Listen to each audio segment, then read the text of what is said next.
Olá, tudo bem? O tema de hoje é muito importante.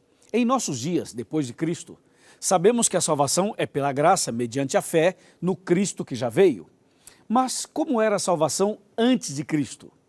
Para saber sobre isso e responder essa pergunta, eu convido você a saber a verdade sobre o santuário.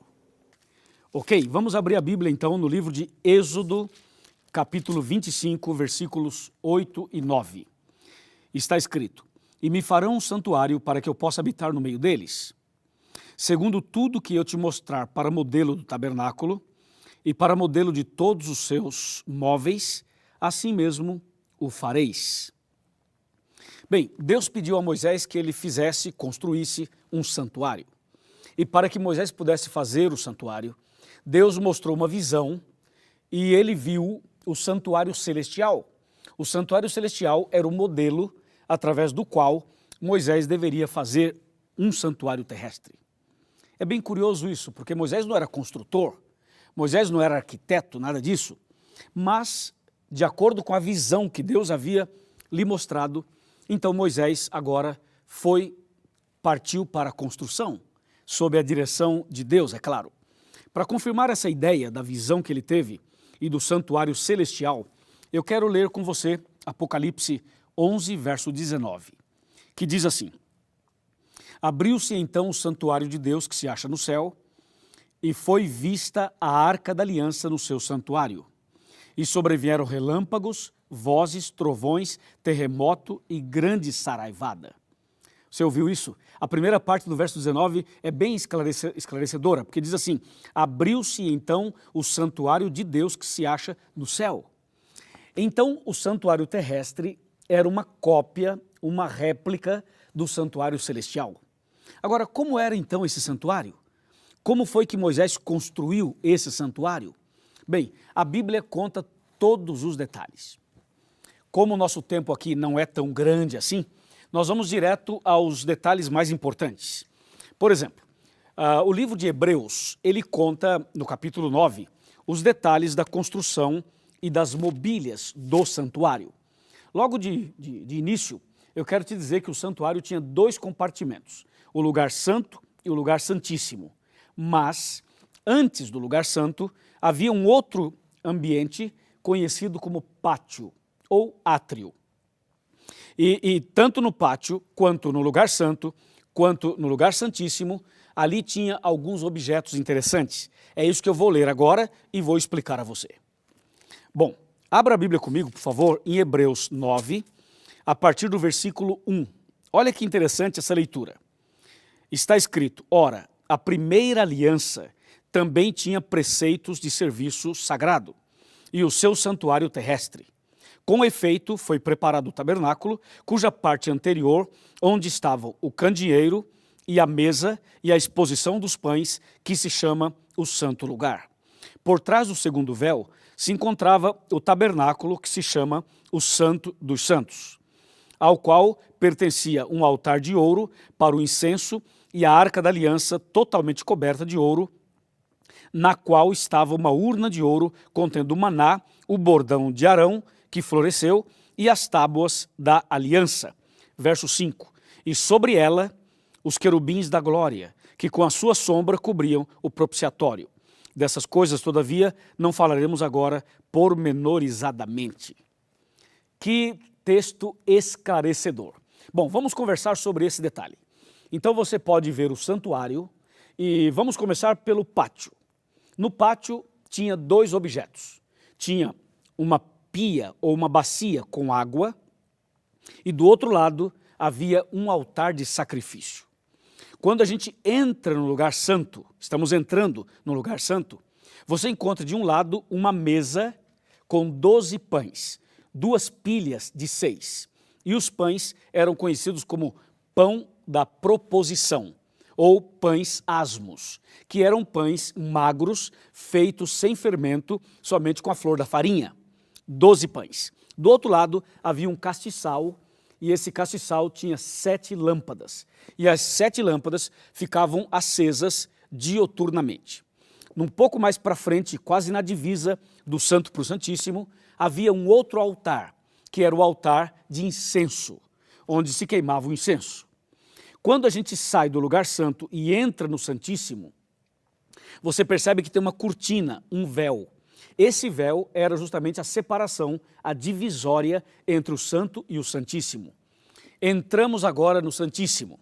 E no Santíssimo havia uma caixa grande que a Bíblia chama de Arca da Aliança, ou Arca do Concerto. Dentro dessa arca haviam 3 objetos. Estava ali as tábuas dos 10 mandamentos, estava ali a vara de Arão que floresceu e também o maná. Essas 3 coisas estavam dentro daquela Arca da Aliança. E em cima da arca havia uma tampa.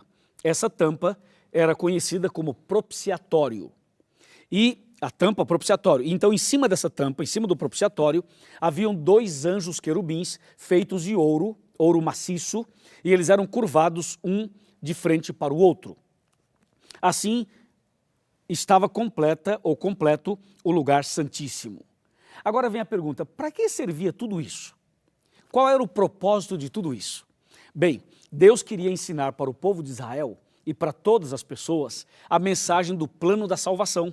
Só que Deus queria ensinar o plano da salvação antes mesmo de Jesus morrer na cruz.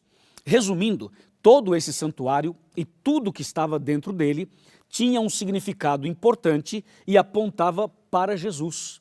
Tudo que estava no santuário apontava para Jesus. Era representação de Cristo Jesus. Entendeu?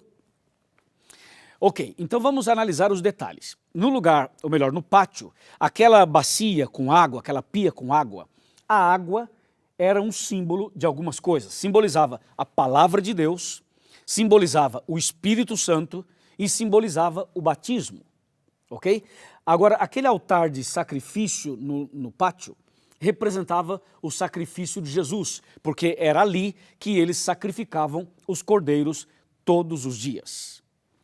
Entrando no lugar santo, aquela mesa com 12 pães, o pão em si representa Jesus, o pão da vida, como diz João 6,48. E o número 7 representava as 7 igrejas de Apocalipse, Apocalipse 1, 2 e 3.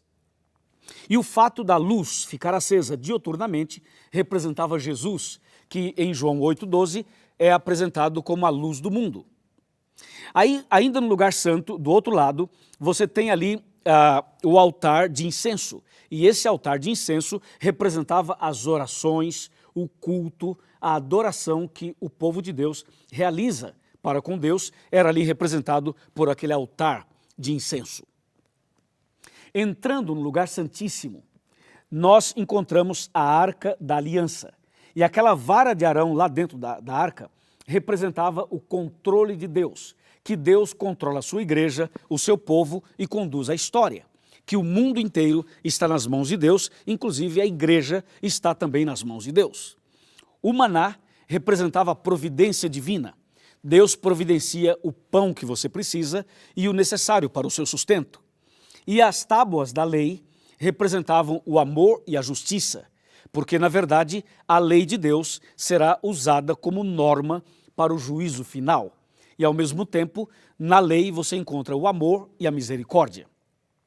Você percebeu que cada mobília do santuário tinha um significado especial, exatamente como nós acabamos de explicar.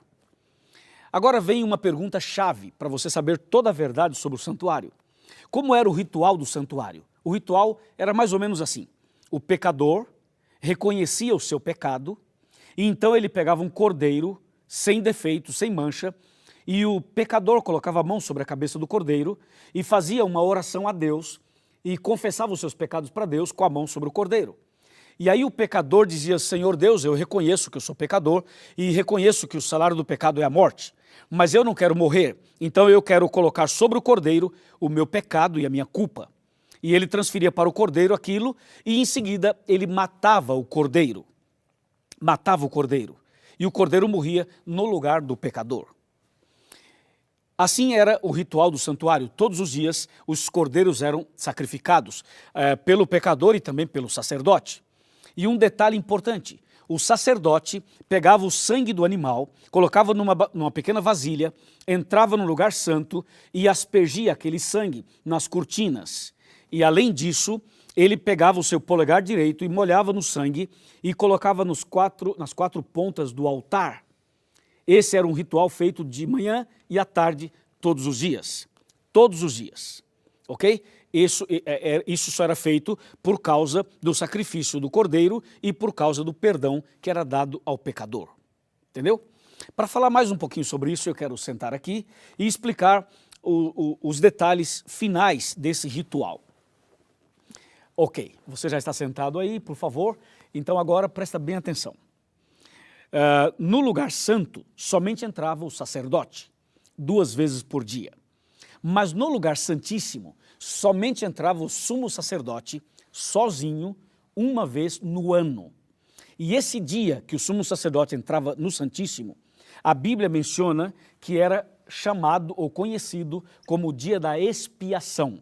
Era o dia em que o sumo sacerdote apresentava para Deus os pecados e as confissões, os arrependimentos do povo durante o ano inteiro.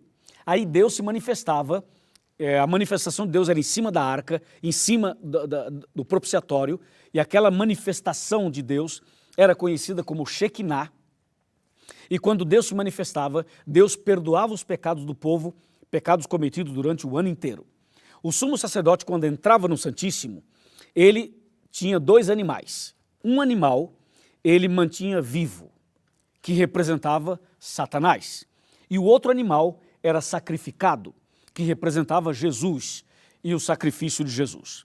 Então, o sumo sacerdote oferecia o sangue desse animal, que representava Jesus, em favor do perdão dos pecados das pessoas durante o ano inteiro.